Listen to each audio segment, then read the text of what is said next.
Willie D Live. What's up, family? Ever heard of Sarah Rector? She was the first woman millionaire in Kansas City. She was so popular that men around the world were trying to marry her, while others were trying to kidnap her. Yeah, I'll give you the short side of the story. Oh, buckle up, fam. On January 15, 1914, the Kansas City Star newspaper ran an unusual story. At least 4 men from Germany were writing letters to Oklahoma, desperate to grab the attention and approval for marriage to a resident they had never met. Up until recently, they would not have even known she existed, but unexpectedly coming into possession of a fortune would ensure that her name would remain in headlines for decades to come. None of the proposals would be followed up on for many reasons, but the biggest one probably was the fact that the person they were all clamoring for was a 12-year-old African-American girl named Sarah Rector, a 12-year-old African-American girl that had an income of $15,000 a month. Sarah Rector was born in Oklahoma on March 3, 1902, to Joseph and Rose Rector, both descendants of slaves of the Creek Nation. Long before she was born in 1866, a treaty was signed between the United States government and the Creek Nation, promising emancipation to their 16,000 slaves and the incorporation of them into their nation as citizens that were entitled to equal interest in the soil and national funds. Because these people were formerly enslaved under the Muskogee Creek tribe, they were referred to as Creek freedmen miners, and they were entitled to land under the Dow's Allotment Act of 1887, with 160 acres of land being granted to approximately 600 black children. This was very different from African Americans enslaved by people outside of Native American tribes, who were granted citizenship after slavery but were never given land. When Rector was born in 1902, she was officially a resident of Indian Territory because Oklahoma was not yet a state, and because she was a descendant of slaves who had been owned by Creek Indians before the Civil War. She also was entitled to a parcel of land. Notoriously, the land granted to former slaves and their descendants was rocky, hilly, and ill-suited for any agricultural endeavors, but despite the land being less optimal, the family still had to pay an annual property tax of $30. Sarah's piece of land was located 60 miles from the Rector home in Glenpool, Oklahoma, and when faced with another round of paying property taxes, Sarah's father petitioned the Muskogee County Court to sell the parcel, but his request was denied because of restrictions requiring he continue to pay the taxes on the land. Desperate for a way to escape the financial cost of keeping it, he began to look for other options. In 1911, Sarah's father decided to lease her parcel of land to the Standard Oil Company. It turned out to be the best decision of his life and his daughter's life. 2 years after Sarah's piece of land was leased to the oil company, an independent driller hit a massive reserve of oil capable of producing 2,500 barrels of oil and today's equivalent of $7,000 for Sarah's pockets every day. The land became part of the famous Cushing Drumright oil field, and it propelled Rector into both spotlight and scandal. Law at the time required that Native American and African American adults and children who were citizens of the Indian Territory with any significant accumulation of wealth and property be assigned to a guardian, a white person, who was seen as being more responsible and capable of handling their finances. Sarah's financial guardianship was switched to a man named T.J. Porter, but fortunately for Rector, Porter was well known by her family and she was able to escape the fate of massive financial loss, swindling, and even kidnapping or murder that often befell people at the hands of their guardians. The unlawful and horrific actions of many of the guardians was so prevalent that it was easy for people to believe when rumors began to circulate about Rector's well-being.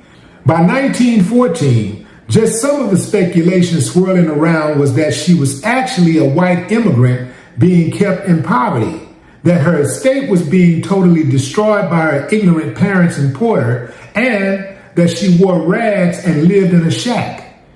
In June of 1914, James C. Waters Jr., a special agent for the National Association for the Advancement of Colored People, the NAACP, wrote a letter to W.E.B. Du Bois about his concern for her welfare and her estate, writing of her white financial guardian. Is it not possible to have her cared for in a decent manner and by people of her own race, instead of by a member of a race who would deny her and her kind the treatment accorded to a good yard dog? The accusations of Rector living her days in squalor were untrue, and she was found to be living a good life, with she and her siblings attending school in Taft, Oklahoma, where she enrolled in boarding school for teenagers at the Tuskegee Institute in Alabama. Her family lived modestly but comfortably in a 5-room cottage that they owned along with a car. The accusation of Rector actually being white was only exacerbated by the Oklahoma legislature, which, because of her massive wealth, actually did legally declare Rector white to enable her to ride the railroad as a first-class passenger. By the time Rector was 18 years old, she was a millionaire who owned stocks and bonds, a boarding house, a bakery, a restaurant, and over 2,000 acres of land. She and her entire family moved to Kansas City, Missouri, where she purchased a mansion on 12th Street. And after she married her husband, Kenneth Campbell, in 1922, the home and the restaurant they owned became the site of many lavish parties, with attendees the likes of Duke Ellington and Count Basie. She and Campbell had 3 children together, but the marriage ended in divorce in 1930. 4 years later, she remarried a man named William Crawford. Unlike her early years, where her name and story was plastered across the headlines, as an adult, Rector kept a low profile, enjoying her wealth and spending it freely on clothes, jewelry, cars, and speeding tickets she would often get from her travels. She remained in the Kansas City area for the remainder of her life until she passed away on July 22nd, 1967, at the age of 65. Her remains were buried in the city cemetery of Taft, Oklahoma, along with her parents. The story of Sarah Rector is more than a simple tale of rags to riches. It is a story that illustrates the complex issues of race, citizenship, identity, the role of wealth, and how one girl defied all odds, lived her life her way, and triumphed in the aftermath of a still deeply divided country being nearly torn down around her.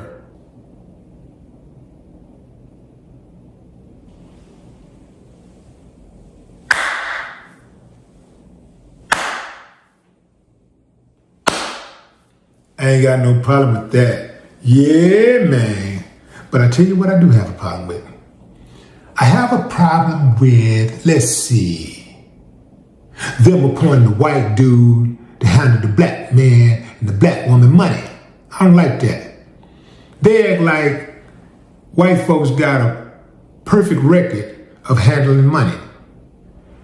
Every time this country has ever gone bankrupt, every time this country has ever been in a recession, it was a white dude, not just one white dude, but white dudes leading the way. All of these bankruptcies that are filed every year, most of these bankruptcies are filed by white dudes. White dudes ruin their family financials every single year. See, I don't think they hired the white guy or appointed the white guy because they just automatically felt he was more fiscally responsible. I think they did it because they could do it. We're going to do it. We got to make sure we get some of this money. We're going to make sure white dude always got his hands in your pocket some kind of way. We got to make sure white dude gets some of this money. That's why when you look at a lot of the big fights that happened back in the day, you had white promoters getting the cut, you had white managers, So they let you in as long as they getting a piece of the action. Same thing with football and baseball and basketball. Most of these dudes got white agents. They ain't got the balls to stand on business and say, "No, man, I'm gonna ride the horse that I came in on." You know? Or I know black people that are smart, that's good with numbers, that I trust. I'm gonna hire somebody that look like me. Because look at it like this, fam. How often do you see white players being represented by black agents? I'll wait. That's for all of y'all that want to say, "Well, you always make it about a race." It's always about a race, sucker. Yeah, it's always about race. And I tell you something else that I did not like. I did not like the fact that, we got to make her white. We're going to put her down as a white person in order for her to ride first class. So the people that look like her, they can't ride first class.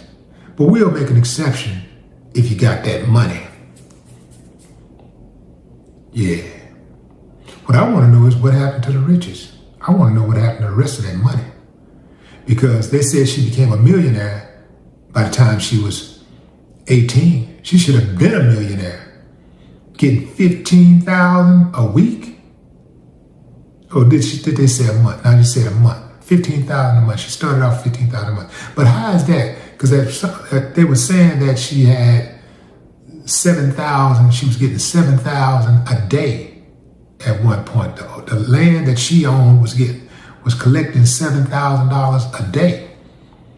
I don't know if that was later or earlier, but that land was collecting $7,000 a day, but she was only getting $15,000 a month. Her daddy got some explaining to do. But look, man, ultimately he made the right decision, right? Dude was trying to sell that. He was trying to get from under that land, but he made a really wise decision to lease that land instead of selling that land to the oil company. He leased it. That was a really good move, and that should serve as notice for some of you out there who are sitting on land. Some of y'all are sitting on oil-rich land and you don't know it. But I would say lease anyway, like lease forever, because that's the only thing that God ain't making any more of. That's the only thing that there will be in it. There will be no more of. There will be no new land. This is it. So if you can get some land, you want to hold on to that land as long as possible. And that land is only going to appreciate. It is only going to appreciate over time. So I would say do not sell, especially if you got some highway land. If you got some land along the highway or some land in an area where, close enough to an area where you think that they're going to be developing, hold on for dear life. And what you got to also do, fam, is get used to buying land and making moves for your descendants. Get used to planting trees that you may never see grow, but your children, your grandchildren, your great-grandchildren will see. And they will be able to eat the fruit from those trees that you planted. That's how you leave a legacy. No more talk.